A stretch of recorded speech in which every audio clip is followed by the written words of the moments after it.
किसान ने बंदरों को डराने के लिए अनोखा तरीका ढूंढ लिया। भारतीय रियासत कर्नाटक में एक किसान ने बंदरों के हमलों से तंग आकर इन्हें डराने के लिए एक अनोखा हल तलाश कर लिया।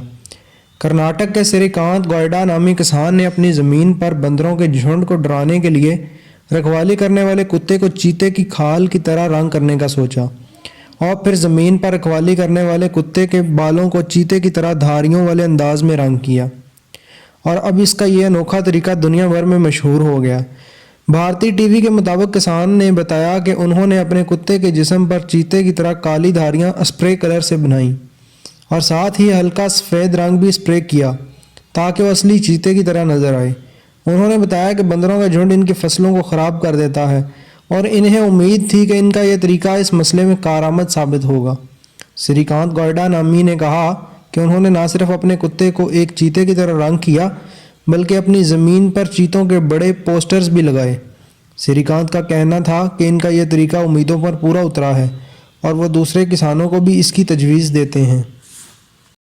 अगर आपको हमारी वीडियोस पसंद हैं तो मेहरबानी करके हमारे YouTube चैनल को ज़रूर सब्सक्राइब करें। जज़ाकल्लाह खैर। दिन की बेहतरीन वीडियोस देखने के लिए डेली मॉरल वीडियोस को ज़रूर सब्सक्राइब करें।